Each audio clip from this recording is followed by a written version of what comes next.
Hello and welcome to another edition of the Blood Brothers podcast. Tonight it is me and Sean Coleman, who's muted. Hello. He's going to say hello. And we are joined today by the author of the D.I. Helen Grace series, amongst other things, Mr. MJ Arlidge. How are you? I'm very good. How are you? I'm all right, thank you. Welcome. Very formal in the introduction. Fear of messing anything up. It's lovely to have you. Thank you for coming. Thank you for having me. You're here to talk about lots of crime fiction-y stuff, but Truth or Dare is your latest release. Please, can you tell us a little bit about it? Yeah, so it's the 10th book in the Helen Grace series, which are all set in Southampton, and it's out in paperback this Thursday. And basically, so yeah, it's the 10th outing. It's set during a sort of burning hot summer in Southampton, and it's as if the whole city's basically gone temporarily mad. There's a sort of horrible crime spree of botched muggings and aggravated burglaries, a whole slew of murders that sort of seem to defy reason. And it's uncertain whether it's the sort of economic repercussions of COVID or whether it's just the heat, but the whole city seems to have gone mad, and a sort of bloodlust has descended.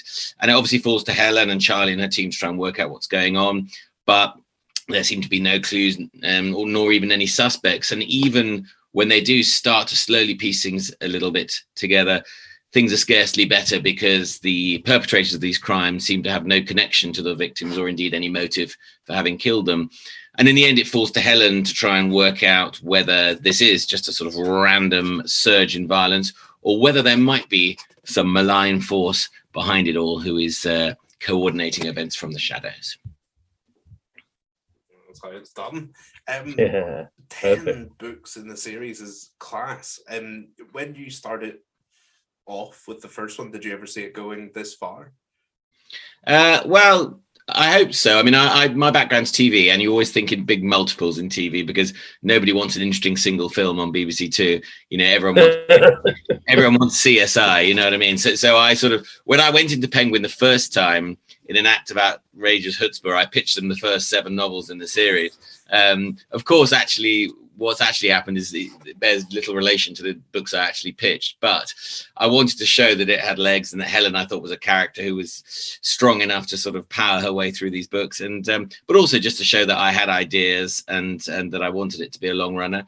But I think, you know, really all of that would have been kind of hot air had it just not been for the kind of success of EENY MEENY, and I sort of owe quite a lot to Richard and Judy in particular, who really gave it a massive push. And to get your first book in their book club was enormous. And then to have, you know, Judy sort of going on This Morning and Radio 2 and stuff, hyping you as a new Jen Esbo was, I have to say, extremely helpful. You know, got us off to a good start, basically. And to be honest, Novel 2 I found hard, but everyone finds Novel 2 hard. But other than that, I've enjoyed every one because it's just, I enjoyed writing the characters and I enjoyed the world.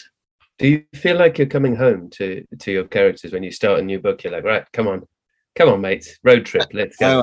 100%. And because I basically divide my time equally between writing novels and TV, basically. So I've written in the past on Silent Witness, and I've done a show called Innocent on ITV, which there were 2 outings of, which was great fun. And I find writing for TV much more stressful, partly because I'm sort of still a novice in a way compared to novel writing, partly because there are loads of people like actors and directors who can be incredibly annoying sort of involved as well. But so whenever, that's basically why I stopped writing for TV, because there's too many other people that on the one side you can go, well, it was brilliant until they got hold of it. And on the other side, you're like, you fucked it up. Yeah, well, you know, I mean, obviously they can make things a lot better and make your life better than, you know, if they're really good. But I mean, I do find writing the novels generally much more enjoyable and relaxing because it is just me and the characters that I know really well now. And I think, you know, I went back and reread EENY MEENY and Pop Goes the Weasel, which is the second one recently, and it's quite funny. They sort of, you know, to me they seem quite raw books. I mean, they're, you know, I think they're good concepts, aggressive stories, all that stuff. They seem quite raw compared to the later ones. And I think it's because I've sort of relaxed into the characters now. I enjoy myself, and you can toy with a little bit because people, you know, the readers know the characters now, so you can toy with things a little bit. And it's just, you know, I must say it's a bit of a cliche, but it doesn't really feel like work writing those books, because I do really enjoy the characters of Helen and Charlie and Amelia and the others. And it's just great fun to spend time with them, really. But that's when you know you've hit a character that works, because they become more than just a voice in your head. They become a sort of live person, and there's a point at which you can say, you know, they wouldn't do that. Yeah. And the reader knows they wouldn't do that, but at the same time, as you say, you can toy with it a little bit and go, no, they might be having an off day. They might try it. Yeah. What's wrong with hang gliding? Exactly. But I think it's also fun that you can sort of, because of Twitter, you have a sort of definite interaction with the readers, and so they will let me know what they think about characters. And particularly with the journalist character Amelia, a lot of people hate her because she's so objectionable and completely amoral, and they say, you know, when's Helen going to give her a good slap, you know? And you think, well, and so you're writing a book and you think, well, maybe Helen should give her a slap this you know, maybe that would be fun. And then you think, oh, that's a good chapter to play with. And you know, and because I know that I love Amelia, but I know that some people find her deeply objectionable, but that allows you then to sort of, you know, so every book is a sort of dialogue, I guess, with the reader, where you're sort of toying with their past comments and their expectations and all the rest of it. And that's the beauty of writing a series, I guess. Yeah, but do you find yourself deliberately making Amelia more objectionable in drafts just to go? Yeah, well, yes, although she has a sort of Damascene moment in the one I've just written, which is the one after Truth or Dare. So I'm hopefully going to surprise a few people with the next one. But no, I mean, I love her as a character because, I mean, she was born out at the time of you know, when I was writing EENY MEENY, it was the phone hacking and everyone was checking, you know, people's phone messages and, you know, even murder victims and all of that stuff. And to be honest, it's not really any better now. It's sort of, I think some of the behavior of the press, whether it's to the royals or whatever, it's just sort of tremendously objectionable and unconscionable and really callous and cruel. And I think that, and so, you know, it's kind of truthful, I think, a way, if you're writing those tabloid characters. But it doesn't mean that you can have a character who's got all of Helen's sort of chutzpah and determination, but absolutely sort of zero morality. And it's quite fun to have a character with zero morality. Do you know what I mean? It's sort of, it makes her more destructive and unpredictable, which is fun. And I think that's the thing, is like we're saying, once you've got characters that are actually fun to deploy, then you know they must be decent characters. And so I tried to write one book without her. I think it was book 3 or 4. And I just stopped quite quickly. I thought, right, she's got to be in this one because I need that little spice. Yeah, I need her in, and so she will always be in, which will disappoint some people, as I say, who loathe her with a passion uncontested. But but she'll hang around. They loathe her with the passion, but then carry on reading because they loathe her. And yeah, indeed. But then some people you love to hate, right? So that's good. Yeah, fantastic. And did Helen turn up fully formed? Do you say EENY MEENY you felt was a little bit raw?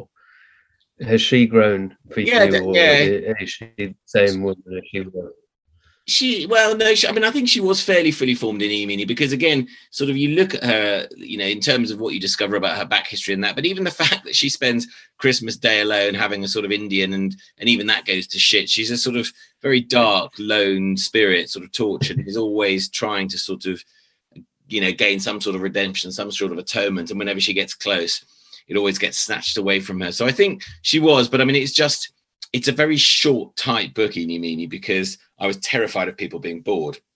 So the first draft is 55,000. No, first draft was 55,002 words, and people said, "Oh, I really like it, but it's like 25,000 words too short." And I was like, "Oh man, that sucks." So right, I have to go and just pad that out a bit. But they said it's fine because that's a lot more ands, ifs, and buts. Isn't it? Yeah. But it was interesting though, because what they all said is you know, so the premise of EENY MEENY is some serial killer who abducts people in pairs, locks them in a room with a gun with one bullet in him, and gives them a choice, kill or be killed, basically. And every putative agent who read it, I would say 90% of whom were female, said we really enjoy it, but it needs more emotional cruelty. We need to spend more time in the box with those people as they sort of circle each other and try and work out what they get. So that was quite nice, actually. It was sort of, so in a way, the expansion of the book came quite easily. But it's, but yeah, so that book, I think we got it up to 75,000 words in the end. Now I think the ones I do now are probably more like 100, 110, 120,000, because I'm a little bit more secure that I know what I'm doing. Whereas that one, you know, there was also no dialogue in the first draft. It was just pure, this happens, then this, you know, I was just literally describing these things as fast as I could. And they said, look, just chill, let people speak. Because, you know, people can't see them, they have to imagine them, and they need to hear their voice to try and work out who they are. So then, but that's the TV writer in you as well. Yeah, that is the TV writer in you going, opening and closing of doors. We don't need to see that, so let's just cut to blah, blah, blah. We're in the room. 3 words. That's that character described. Come on, get on. Yeah, that's the TV writer. That's short and sweet. We don't know. You're not putting loads of prose in a script, so you're in the room. The actor's going to look what they're going to look like. Let's get on. Well, it's precisely that. And I think it's sort of, I was trying to write in pictures, and, you know, sort of as a TV writer or a movie writer or whatever, you know, dialogue is often sort of seen as sort of the preserve of soap operas when you don't have a production budget, you know, so you have to have 2 talking heads. So dialogue is sort of a bit cheap and corny. But I had to be reminded that in a book, people's voices are quite important, and to hear what they actually, and the words they choose, is quite important. So it was a massive learning curve, but it's as I say, I sort of relaxed into it a little bit more now, and and so actually sort of writing a novel that's 50% longer than EENY MEENY doesn't seem like a chore. Please, could you tell us a little bit about your? Oh, sorry, did I interrupt you? No. Please, could you tell us a little bit about your journey to publication? So I was working in television. That's my background. My very first job many years ago was at EastEnders as a storyliner in the late 90s, when Tiffany and Bianca were queens of the East End. So that was fun. But I always sort of, you know, and I then became a producer and did various other things subsequently. But I always sort of knew I wanted to write.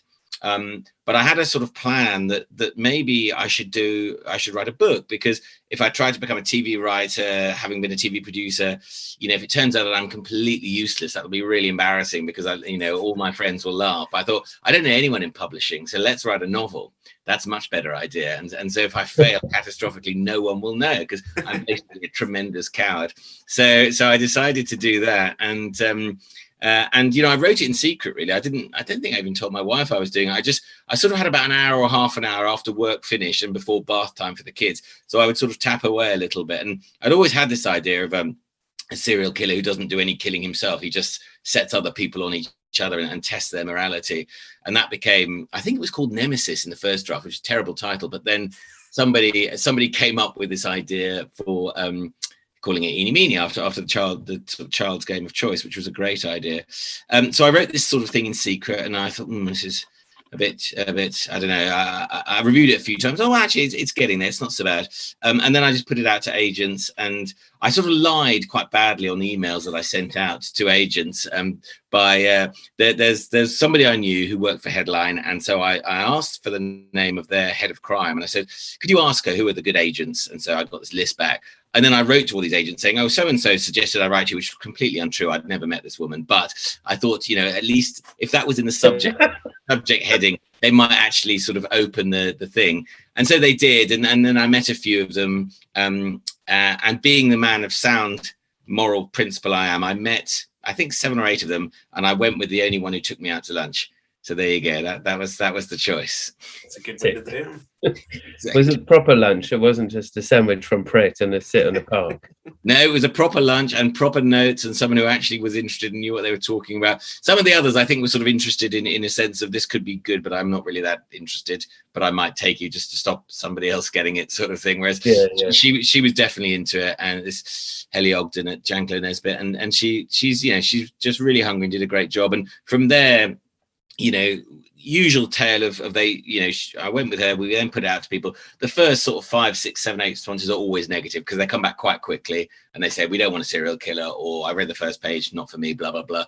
And so you sort of have to, you watch your long list slowly sort of whittle down of options. And then finally somebody comes in, and by that point, you don't really care if it's sort of publication round of like 200 or something. It's like, whatever, and then, you know, fortunately, Penguin came in, and as I say, they were amazing. I think the real fillip for me was getting picked by Richard and Judy, and that very bizarre thing of having, God, I just want to get one novel published, that would be fun, and then suddenly you're in the Charlotte Street Hotel and Robert Harris is in the green room, and there you are.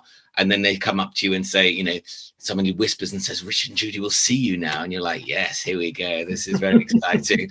Richard and Judy in the bowels of the Charlotte Street Hotel. This is a good hotel. They do a cracking mojito in there. Yeah. Sadly, they weren't on offer at the time. But yeah, so I think, I mean, it was not sort of, what's the word? It wasn't a sort of arduous sort of journey to publication, but it was ultimately quite a lucky one, I think, because, you know, that sort of kind of patronage from Richard and Judy was I don't know, just enormously important. And how did you feel when you heard it was selected? Well, the thing is, where were you? Well, bizarrely, I was in a corridor in a hotel in India. I was with my family. We were bizarrely.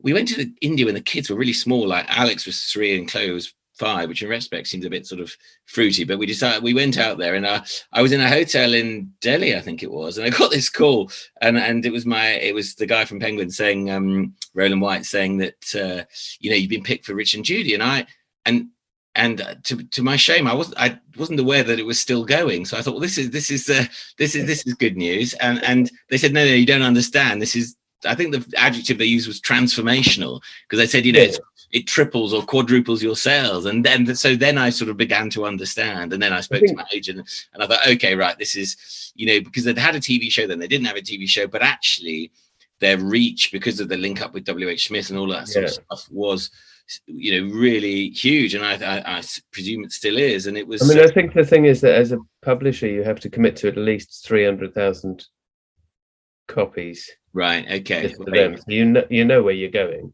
Yeah. Because they know that they can shift that kind of paper in the first couple of weeks. Yeah. So yeah. Especially, and I think the link up with Smith is amazing. And you know, when you kind of, so when somebody goes, "You've been selected," it's like, "Ooh, that's a price." I hope you guys have got deep pockets, because we're no, it's. I mean, the thing is, I was spectacular, because publishing is not my background, so I was spectacularly ignorant about everything, and even, you know, I was in the other day with Orion, who I write for now, talking about Truth or Dare, and you know, where it would be in which shot, and I was when I came into this industry, I was entirely clueless about the retail side of it, and how, you know, they interact, and how with Tesco's, for a long time I was 2+, which meant I was only in half their stores. Now I'm 1+ with a bolt on, which means I'm in all their stores, and I have 2 books facing outwards in this column of the store. And I was like, God, it's, you know, again, being ignorant, I had no idea it was so specific in terms of your setting and how many books and all that sort of stuff. And also it's very specific to the publisher you're with, because some publishers aren't in certain stores, and other publishers aren't in any stores, and you know, like there's a lot of faffing that has to go on with getting your book in a 3-for-2 deal, which basically is a loss leader for the publisher, but gets everybody buying the book and talking about it. Absolutely. It's a weird industry. Well, exactly. And I think that people know about the writing and the editing, and that's the sort of, you know, nice, glamorous sort of creative side of it. But actually the hard yards and the industry of actually getting it in shops so people can buy it, and the negotiations you have to have with the supermarkets and Waterstones and all that sort of stuff, it's you know, hardcore, and you know, and just absolutely vital, because obviously if it's not on sale, no one's going to buy it, you know. And I assumed all my sales would be through Amazon, and there is a good chunk through Amazon, but for me, supermarkets are by far and away my biggest chunk, you know, always have been, you know, and it's not really what I assumed. Amazon just ruled the world, but in books, not entirely, it turns out. It's a bloody good thing they don't, because they are very difficult to deal with as a publisher. Yeah, no. I used to get these little pie charts of my sales, and I was always amazed that sort of Asda was bigger for me than Amazon. You know what I mean? It's just sort of one of those things that actually, if they do it right, the supermarkets, then they are really kind of vital. Yeah, and they throw them out, especially at the right time of year. Yeah, absolutely. You know, and very kind of this. Yeah, it's something to be broken. But I just think all of that side of, I think as writers, you kind of go, got a publishing deal. Next stop, Hollywood. And half the time it's sort of next stop, knocking on the door of your local indie bookshop going, can I do a signing? No. Yeah. Isn't it, Bruce? It really is, yeah. I thought I'd try it when my last one came out. There's like, I live in a little village, and I thought I'll just go to the bookshop and say like, can I do a little launch kind of thing? And they said there wasn't enough footfall. And I was like, well, that's what I'm trying to help you with. So we went elsewhere. They fundamentally misunderstood the concept of a book launch. But anyway, for a bookshop, that's not a bad thing. Please, can I ask about your, you mentioned there you changed publisher to Orion. Was that a tricky decision, or?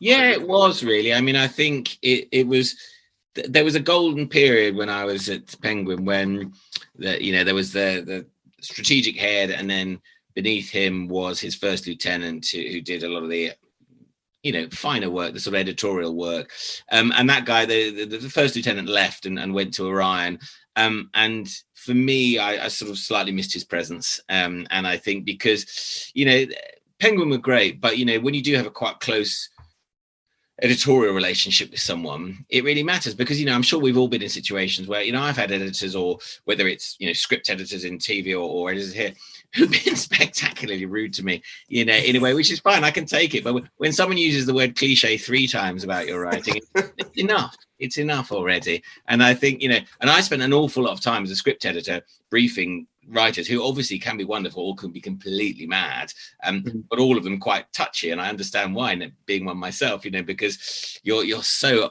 on edge when you get any sort of feedback that, my God, if anyone sort of blunders into it, then you really feel it, don't you? Anyway, but so I'd had a really nice time with him, and then when he went to Orion, I then ultimately, at some point, I thought, well, actually, I'd like to renew that relationship. But no, it was quite strange. And I sort of, even though it was totally the right thing to do, I did feel a bit of a heel, and I did feel odd about it, because, when I was published by Penguin, for the first 8 Helen books, but particularly the first book, was such an amazing moment, getting published for the first time. And my mum was deeply proud that it was Penguin, because everyone knew Penguin, and that was exciting, and going into that building and seeing all the publishing, it did feel a bit of a wrench, to be frank, and I had to have my hand held through it, but it was good fun, and I'm back renewing relationships, which is great. Good. And this is going to be a bit of a seed, because I nearly did it before, but I wanted to ask that question. Sean, you said earlier, next up, Hollywood, and I was going to do it then, so maybe we could edit it so that this is after that. No, no, it's not going to be edited. That's too much faff. Carry on.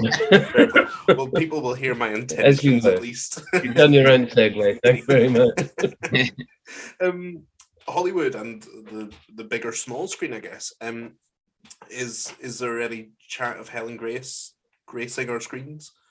Well, it would be lovely, wouldn't it? And I think so. Yeah, I'm developing it at the moment, and we'll see how it goes. It's one of those things that I think that the books are really, obviously they've done really well here. They're hugely. I'm big in the Low Countries. That's the thing you should know about me, is that I'm very popular in Belgium, Holland, and various other places that are now in national lockdown. And France, actually, weirdly as well, which is sort of amazing, because the French can be so sniffy about non-French authors, but amazingly they've done well there as well. So I would love to try and put something together, which is the plan, which obviously takes into account the UK market, but crucially Europe as well, because there is such a sort of hunger for content at the moment on TV, but particularly crime. Everything seems to be crime now, pretty much. I mean, it always was popular, but now it's virtually impossible to find Monarch of the Glen or Cold Feet. They don't exist anymore. It's Show Trial, or it's You Don't Know Me, or it's I was going to talk to you about Monarch of the Glen, because I did really enjoy it. Oh, very good. Yes, well, we'll get on to that. We'll come back. We'll come back. When it's edited all together, it'll be seamless. But no, so I would love to do that, and I think it's one of those things that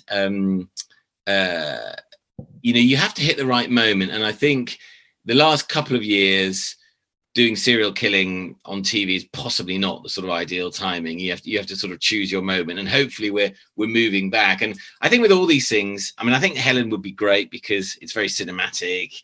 I can see it being kind of like the bridge, but around the Southampton docks and all of that. But you know, it's as you all know, it's kind of one of those things that you're sort of always very pleased for other authors when it happens for them, but also obviously intensely irritated. And I think I was, one of my standalone books, A Gift for Dying, was signed up by quite a big American producer, and we got a writer and everyone on board to adapt it and all stuff. And every meeting was, right, you know, we're going to sell this, and then next stop the Emmys. I'll see you all at the Emmys, sort of thing. And of course, nothing came of it whatsoever. You know, I had a million late night pitches with Apple and Netflix, all this sort of stuff, you know, and nothing. And so I think, you know, it's one of those things that you can see it in your head, but you always know in a way the chance of it happening, despite the sort of hunger for crime, it is always, because, you know, everyone's at it, everyone's trying to flog their books. There are a million good books, and serial killing especially is a kind of niche taste, isn't it? Because not everyone really wants to sit down and watch Seven every night. I mean, I would love to watch Seven every night, but I think it's not for everyone. But I think it's interesting because people love reading a book with a serial killer because you know you're going to get more than one murder. Yeah. But watching this series, somehow you just want the one murder and spend more time with the police, and it's such a weird balance that I don't know, Killing Eve notwithstanding, but she wasn't no serial killer. She was just an assassin of weird.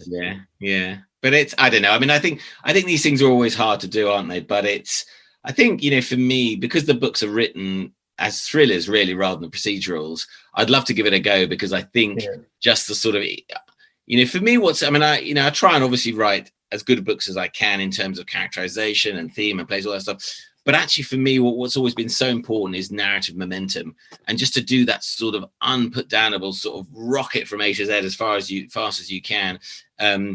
Which I think for me makes them more thrillers than procedurals. I know sometimes, you know, they get lumped in with procedurals because there are cops in them, but that's never been the point for me. It's always been, I wanted people to try and read it almost in one sitting, and to try and make it so unputdownable and the pace so high, you know, which is why doing multi-POV and seeing the serial killer and seeing the cops and being able to cut between those so fast is, for me, is key. And I still love that. And that's when I know I've got something good, when I sort of feel that it's really lean and fast now, and that you can't put it down. See, I don't think I could write anything that wasn't multi-POV, and maybe that is also because coming from a TV writing background, you kind of go, you need to shift. The audience, the reader needs to shift from I'm in this mind and now I'm over here. But just right, I mean, Chris, I know you've written a lot of first person. We've moved out of that first person. But it's really hard to tell the whole story inside one person's brain in first person.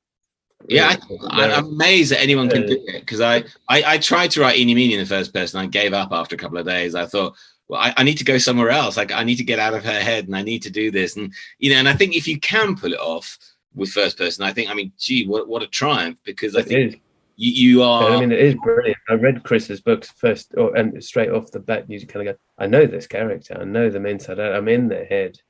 There's no voice, everything else.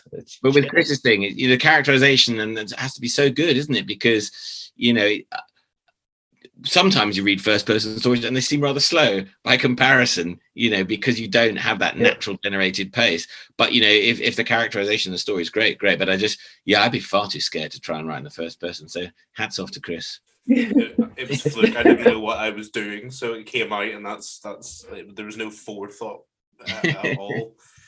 You got to 3 on those and just went, I'm tired now. I don't want to do another one. Because I'd written something between the second and the third one in third person, and also it was first person present, which, going back to it again, I just found really hard after writing it in third. So I just thought maybe try something else. Very wise. When I was reading Truth or Dare, the short chapters, I mean, you just talked about pace. Are the short chapters intentional? Yeah, they've always been like that, and it's partly because everyone has a really short attention span this time.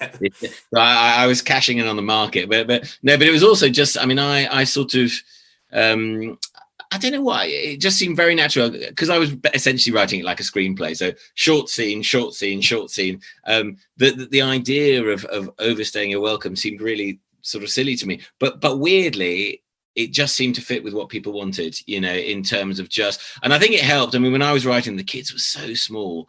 And that actually, when I was reading, if I happened to manage to read anything in bed, I'd manage about 3 pages. And that was it. And then I'd literally be asleep because the kids were so small and I was so exhausted. And I thought, well, actually, if you write a book where you can read a chapter in 3 pages and feel you've achieved something for the day, then you can go to sleep.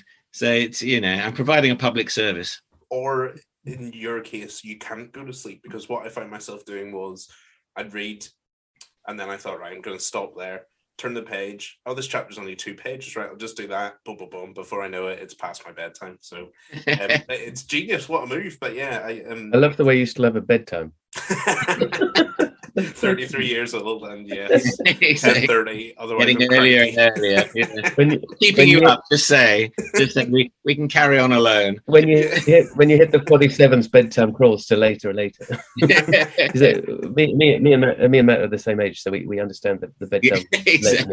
Exactly. Although we look much younger, so that's Yeah, I mean, sure. I mean, Jesus Christ, at least 21.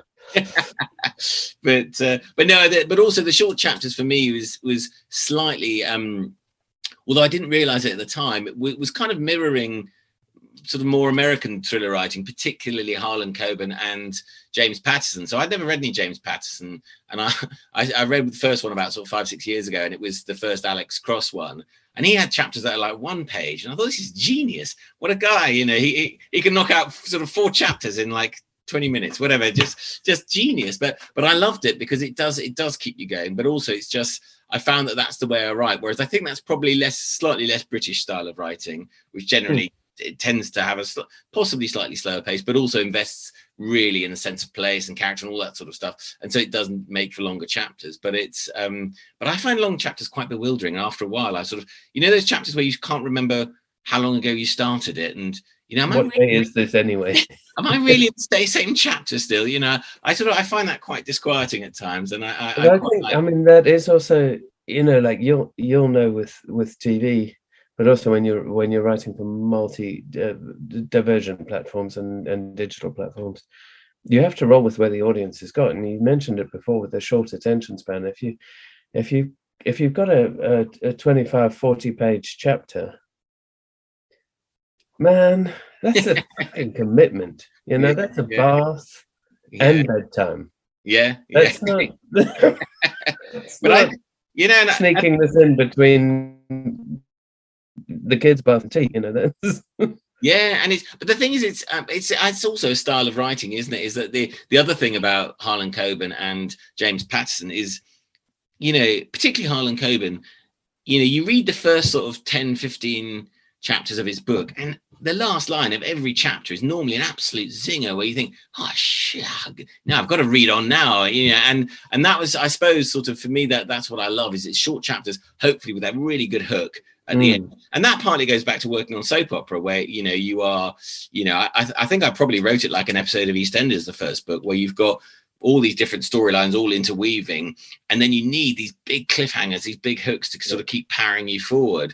And I guess, well, indeed, and it's sort of, but the thing is, if you don't have it, it really shows. My son is really into a series of books which I won't name, which are very popular with young boys, and it's quite interesting that a lot of the chapters end with, and then he did the washing up or something, and I'm like, what? You know, that's the last line of the chapter. You expect me to? Why do you read the next chapter?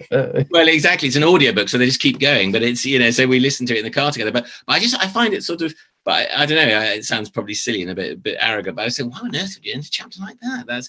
There's literally nothing pulling me forward there. It's literally the chapter's just ended. It's just ended at an arbitrary point, and then we move on.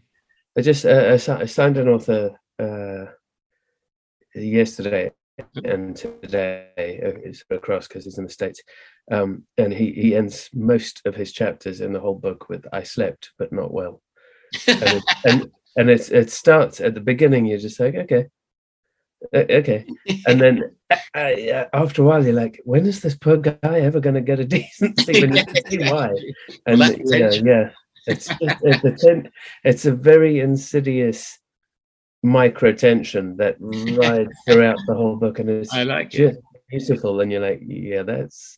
I mean, the whole thing is genius, but that just it's those little touches that you go. Yeah. Amazing. Not every chapter, but at least one in every three. Yeah, Okay, very good. you motherfucker! No wonder you're going mad. Sounds good.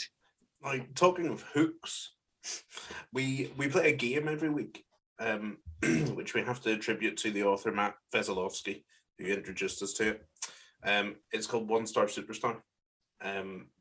So what I've done is, and I'm not going to read out your review, but I looked at someone who reviewed one of your books with a 1-star review, and then I looked at what else they reviewed, and you have to tell us whether they reviewed the next thing 1 star or 5 star. Okay.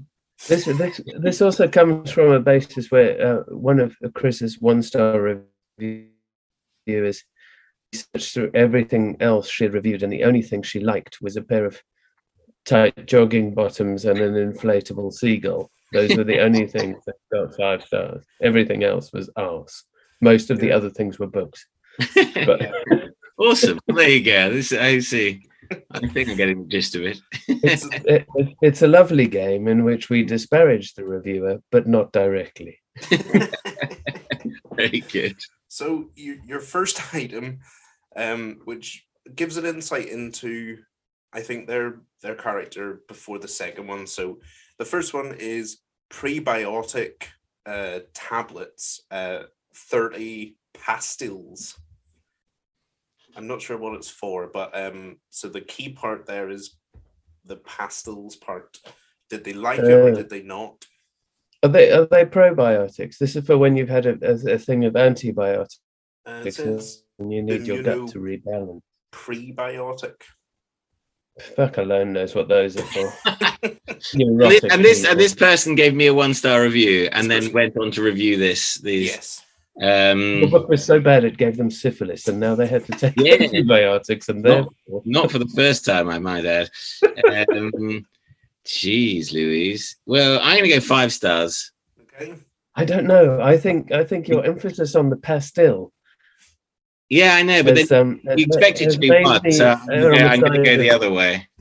I'm sure I'm wrong, but anyway. I think 1 star on the basis that they were nothing like the Roundtree's version. Yes, right.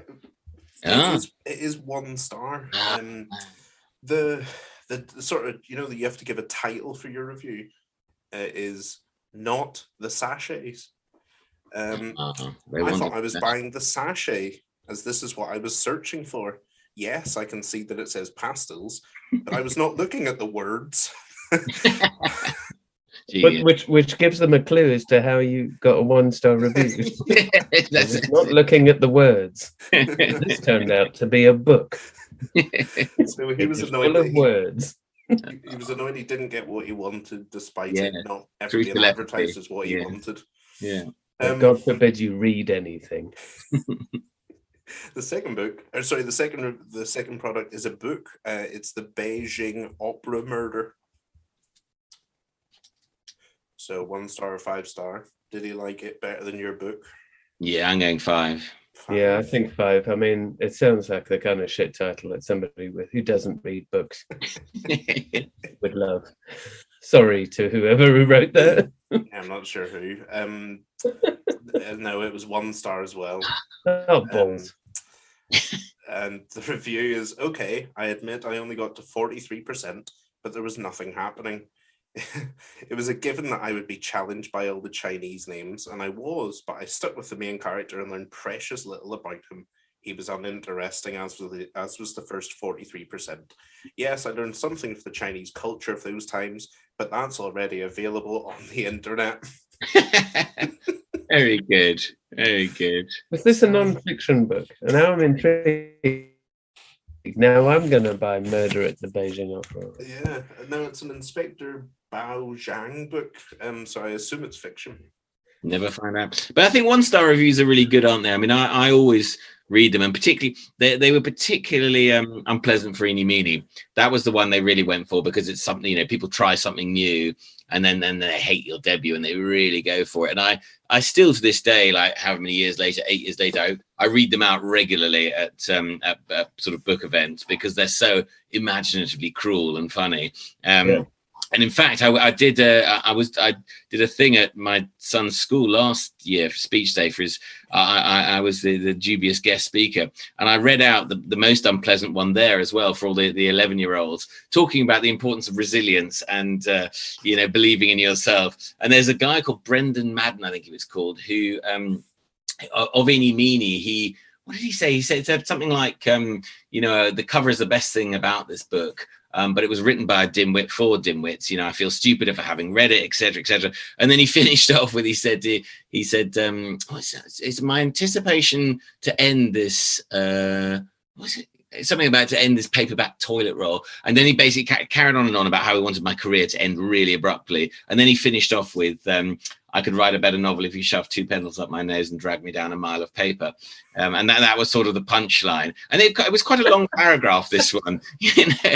And I remember sort of being, you know, actually really genuinely amused. And as I still use it a lot, because it was so much more fun than like the 2 or 3 star reviews that just went, nah, or boring. You know, those are the ones that crush. The 1 stars you don't mind, because it's so revealing about the person. I just love the 1 stars that put it about, you know, you go, thank you for spending 45 minutes of your life composing a slightly illiterate, over-paragraphed diatribe about my work. I love you for this.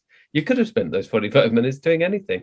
Yeah, no, absolutely. But it's the casually cruel ones, or the 1 star complain about the packaging or the arrival. Yeah. That's the classic, isn't it? That sort of drags you down. But yeah, it also feels like you had the Richard and Judy thing for that. It feels like if people are championing it, it almost makes people be meaner about it if they see someone saying like, which is a really strange mindset, I think.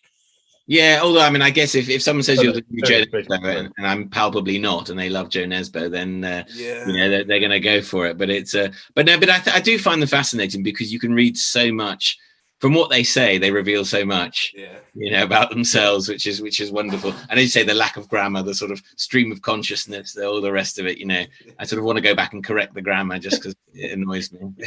You know, when you get the opportunity on Amazon to go, was this helpful, or, you know, write a comment. And I've always been so tempted to just take the review and then just copy edit it into a much more concise but equally dismissive review. Your own book. I think you meant to say this. Obviously you can't, because that's even more arrogant than just laughing at it in the first place. But yeah, I do love a 1 star, as you say, especially for, you know, people who go, this book was nothing like Twilight, and you know, no. Neither did anybody say it was going to be. Yes, indeed. I'm sorry you were misled. Well, wonder if he ever got his fasces. That's the key question. Yeah, those disappointing pastels. Did he? My other question, Chris, is: did he give anything a 5 star, or is he a serial 1 star hater of everything that exists and but continues to buy? I think he liked 1 Harlan Coben book, and then the rest was like, for God's sake, everything like what books were his main thing of like, I didn't finish this, or I only got to this percentage and had to give up because it's wasted my life and stuff. He didn't finish many books, so I wouldn't feel too bad. I'll survive. If Rob Parker were here, he loves the question, if you could write in any other genre, is there something you'd like to try out, or have a hankering to do? God, all sorts really. I'd love to try sci-fi. I'd love to try I love historical stuff, and if they ever let me write, which they never will, because nobody buys it unless Robert Harris has written it, you know, it's sort of I'd love to do, you know, historical crime, I guess, historical, you know, a bit like the Shard Lake, all that stuff. For me, I love all that. So I thought that's marvelous. So I'd love to. The only thing I would never try is romance. I think the idea of trying to do romance, or indeed comedy, the idea of trying to having to be funny is just the most intimidating. You know, to be scary, to be suspenseful, that's all fine, but to try and either be funny or romantic, I think that's sort of the most terrifying thing I can imagine. Yeah. Yeah, I totally agree. Yeah.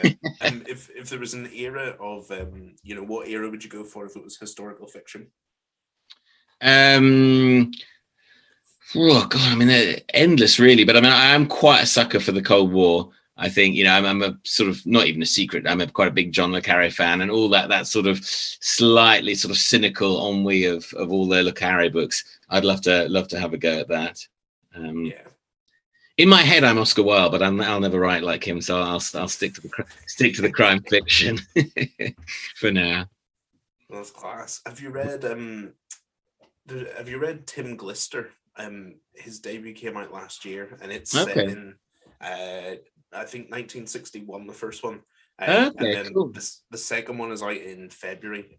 Right. And it's all Cold War stuff, and it's fascinating. I think it's going to be massive. But yeah, he's well worth a read if you've. Oh, I'll check it out. No, I love it, and I've only been to Berlin once, but as soon as I did, I went to the Stasi headquarters and saw all their sort of horrible interrogation rooms and all their tricks and torture and all the rest of it. And I found all that absolutely, that sort of world, and also the world that he did in Child 44, that sort of awful world where everyone has to denounce each other even though they're innocent just to survive. That sort of hideous paranoia, which, you know, I mean, I read a lot of history, particularly about Stalin and Hitler, and those sort of worlds where you're so powerless to do the right thing and you have to do the wrong thing just to survive and blah blah blah. I find that oppressive atmosphere just endlessly fascinating, you know, because fortunately we've never experienced it here, so it's sort of a amazing insight to sort of climb inside as well. I'll check that out. That sounds groovy. Thank you. Really good. The second one's called A Loyal Traitor. Yeah, really worth your read. Very good. Thank you. And we finish with the same question every week. What are you reading at the minute? What am I reading at the minute? I am reading military history, I'm afraid to say. Well, I'm not afraid to say, but no, I'm reading Jonathan Dimmel's book on Barbarossa, because I've always been fascinated by Stalingrad and all of that sort of stuff. So I'm kind of reading that at the moment, which is highly enjoyable, whilst also, so I always read like 3 things at the time, and I'm afraid neither of them are crime fiction. This is quite embarrassing, isn't it? But the other one is a book by Simon Cooper, who's or Coupe, I'm not sure how you say his name, who's a fine FT journalist who writes lots of sports stuff, and he wrote a very clever book about Barcelona Football Club, so I'm reading that as well, Barca, which I'm enjoying enormously and beginning to understand why Johan Cruyff was a chain-smoking genius, and that's good to know. That is good to know. That sounds like a great book. Where is it, like that era, or does it go up to like Messi and Piqué and stuff? Yeah, no, it goes right. It goes from the Cruyff revolution to now, and the fact that all the football that Man City are playing now is basically Cruyff's football, and because Guardiola was Cruyff's protege. But yeah, it's all about Messi, but it's also about how the wheels came off at Barca after Guardiola left, and the egos took over, and now they're completely screwed. But it's quite fun when the lunatics take over the asylum. That's the bit I've got to now, when Messi sort of goes mad and it all gets very exciting. Brilliant. I'm going to go buy that right now. Go and have a look. It's really good. Sean, what are you reading? I'm about halfway through the Cove, A Proof of the Cove by Alice Clark Blatt, which arrived, I don't know, about 2 weeks ago, a couple of weeks ago with us, which I'm loving. Just loving. I feel like I should be on holiday reading it, but then not enjoying holidays with anybody else. It's just, it's a cracker. I'm whistling through it for me. That's really good. I started Demon by Matt Veselowski, who's getting a lot of mentions tonight. Yeah, you're like a fanboy. I am. I love it. I think it's class. I think his 6 stories series is so original. And it's the 6th in the series, so I'm reading that. I'm flying through that. But you mentioned The Cove, and we got this one by G.W. Shaw. Did you get this? No, I didn't get that one. One should be on its way, I think. But it sounds like a sort of similar holiday-esque Little Island kind of jazz thing. But I think we're going to have to do a compare and contrast. Yeah, but yeah, I think there's this sort of space of people finding a very remote place and making it really horrid. Yeah. So So I'm looking forward to it. remote and beautiful, but really horror. I think it'll be really good. So that's my next one, Dead Rich by GW Shaw. Well, you're lucky. I did not have that yet. Might be coming. It only arrived like the other day. Matt, it's been class. Thank you so much for your time. No, thank you very much for having me. It was good fun. And, Thanks for talking to us about all of that and all of this. Very good. And thank you for introducing me to your 1-star game. Marvelous stuff. it's always I always feel when I'm introducing it that it might go one way or the Of other. a reviewer. We're either going to make friends or you're going to cut off. It usually goes. Awesome. But yeah, I mean, well, we'll publish this on Thursday, Cool. won't we, Chris? So good luck with publication on Thursday. yes, happy Thank you very much. And I look forward to listening to it crisply edited together with music and segue and all the heavy post-production values that goes into this show. Yeah, they'll definitely be there. What I'd recommend is if you could use some kind of audio filters to apply those whilst listening. Happy days. Okay. Maybe listen to Pink Floyd's The Wall or something at the same time as you start this. It'll probably work. Very good. Okay. Thanks a lot, chaps. Thank you so Thanks much. so much. Cheers. Bye. Thank you. Bye.